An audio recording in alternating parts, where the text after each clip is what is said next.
I'll last a bit longer. Find another reason to breathe this air. And now we made for ourselves. This won't be the last time. Oh, never in my life have I seen the sky light up like this.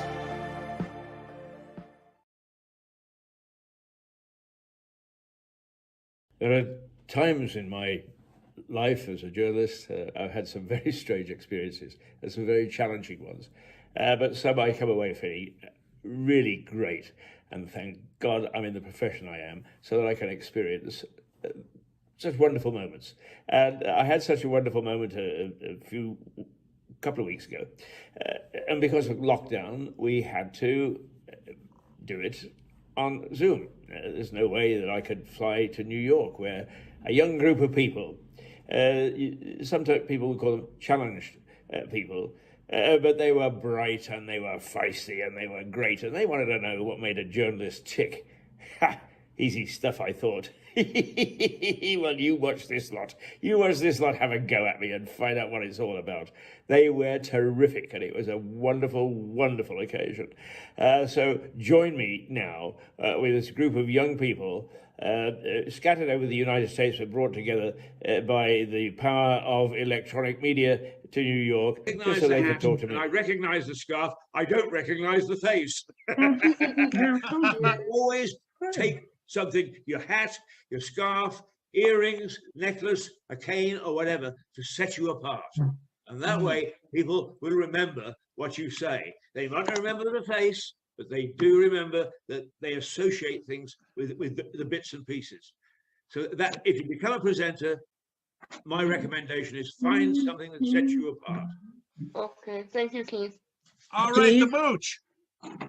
Sorry? This is Tom Mucci, but we call him the mooch. Oh, right. Hi, Butch. Hi. My question is, how do you create the TV channel? Well, it's not easy. And actually, the way that I created this was when I found out that you could do things with a phone and you could stream directly to Facebook and YouTube, is every morning I got up at about 5 o'clock and I went into our little town, which is very historical. And I would go to the castle, or I would go to the priory, or points of historical interest. But on very, very bad mornings, when the weather was very bad, I would sit outside a coffee shop with my phone at 5:30 in the morning, reporting on, telling people what about the castle, or about the priory, or about the high street outside. And I don't know whether you've ever seen my documentary or bits of it, but it's called The Bloody Past of a Tiny Town. And more blood has flowed down this high street than anywhere else in the entire world. That we were always killing one another for the last 1,000 years. And so I was able to sit outside the coffee shop and tell people about what was happening in the town and what it was about. What they didn't know was I was sitting there like this. It was, oh my God, it's cold. But we built it from that. I started to get people, and I said to a friend, how about you and your dog doing a little bit, we'll tape a bit on doing a garden. And you sometimes see Joey and Alex. And then one of the girls who worked in the coffee shop was very intriguing and very good. And I'm sure that you've seen Annie on our show. And Annie, I recognized her as being a natural broadcaster. So she said, oh, yes, I'll come and join you. So we grew it bit by bit until in the end, we were able to get a little studio, and it is only little, with a little office at the end. And here we are broadcasting to the world. So it takes time, it takes patience, but try hard to find out what's available. What can you do with your phone? What can you do with a little extra camera? What can you do with, I mean, I never edited ever in my life when I was working for BBC and Reuters and so on. Somebody else did it for me. But I got a piece of software and I taught myself. So that's how to build, is bit at a time, but start off with an idea. What is it that you want to do? Right? I just think that people need to talk to people, as we're doing, You're on one continent, I'm on another. We've got to understand each other. We've got to pass on stories and get information. So that was my driver. I wanted to talk to other people and I wanted to listen to other people.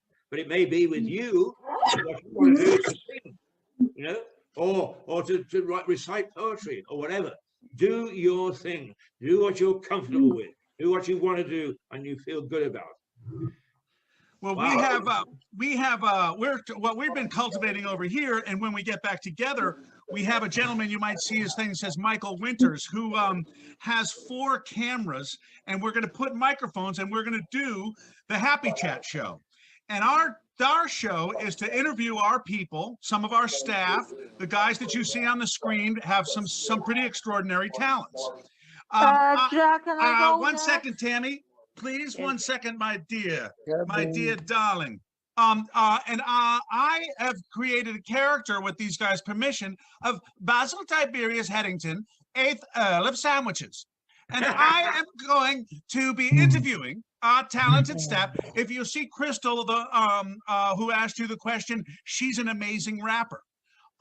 We have all these talents here that are that we're going to interview them as if they're present. We have 3 amazing cooks that have their own cooking show now because they were so good at their presentations that they now have a half-hour spot once a week showing different dishes. And so our Happy Chat show is exactly what you're saying. We're going to interview and put it up on YouTube and stuff so that people can better understand who we are, better understand our abilities and not our disabilities, and kind of maybe reshape how we're thought of and create that sense of normalization. Well, you see, I can see the passion in what you want to do with your group. And that's what should drive you. But what I would say is what you described the whole channel, not just a half-hour program. You should have a whole channel. When you do a program, tape it, record it, and then you can start putting it together. And soon you'll be able to put on YouTube a streaming channel. So we can tap into your channel, not just into one program. Amen. Yeah. Amen. Emily, would you like to go, Emily? Yes. Go Hi, ahead. my name is Emily. Hi, Emily. Hi, what is your favorite food? Oysters and champagne. Ooh, wow. What is it? Oysters and what? Champagne. Oysters. Champagne. It's not everybody, but I do. I like oysters. And when I was very young, well, not when I was very young, when I was about 20, I lived in Vancouver. I was taken out to an Air Force base where each Friday they used to put on oysters and beer, and they just charged a nickel for it. So being a student, I would go out with my nickel and I would have the beer and I would have oysters, and I grew to love them. So that's my favorite food. Everybody chuckles and sort of says, oh, Keith, you know, how could you possibly eat oysters all the time? But when it comes to the drink that goes with oysters, it's champagne. Everybody thinks that I lead that sort of life. On the contrary, I sneak behind the shed and drink a beer. What kind of beer do you like? Oh, well, you know, we have an English beer called bitter. I like a pint of bitter once in a while. But most other people don't, because it's not meant to be drunk cold.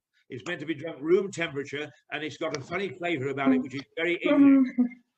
But I just say that the town that we're in has a brewery, and that brewery is the lifeblood of this town. It employs more people, and it started in 1790, and it's been going ever since. And it's called Harvey's, and it's a brewery that looks after its citizens and becomes a part of the town. So that's partly the answer to your question. Oh, okay. Jen Thank Shankman, you. would you like to give your question, Jen? Sure. My name is Jennifer Shagman, and I want to know, do you have other people help you do the cameras? No. Well, yes and no. What we've got is we've got one Sony camera, which is a professional camera. And if we do it in the studio, then what we do is we sit people against a green screen so that the editors can put in pictures afterwards, and somebody looks after the camera. Although I sometimes come in here at 6 o'clock in the morning and just set up the camera, Wow, 6 sit in o'clock. front of it and do the thing. But but more and more there's the ability to use your phone where the cameras are very good. And there are several almost free apps where if you get 6 phones, you can actually switch between the phones. And I think you were talking about in your show, what you wanted to do was to get several cameras. All you need is several phones. And I think it's called Minicam. And you can actually switch, and you can do it yourself. You know, you don't need 1,000 people. That's the I like wonderful your thing about hat and clothes, everything. yourself off. Yeah. Jack, I like his hat and his I clothes. like his hat. I like your hat. Do you? Well, it belongs to the film star, you know. He wore a hat and a whip, and I forgot the name of the movie. Indiana Jones? Yes, Sorry? Indiana Jones. Indiana Jones, the very one. I told you. Yeah. What a lively bunch. And we've got 3 more of those episodes. And believe me, the sort of questions, the astute questions they asked, absolutely fantastic. They were an absolutely remarkable bunch of young people. And it was my thrill and my pleasure to bring them to the television screen for people to have a look and see how these young people pummeled me and questioned me, but also, obviously, take that as their attitude towards life through the doors out into the wide world. I'm just so pleased to have been part of it. See you in part 2. Toodles.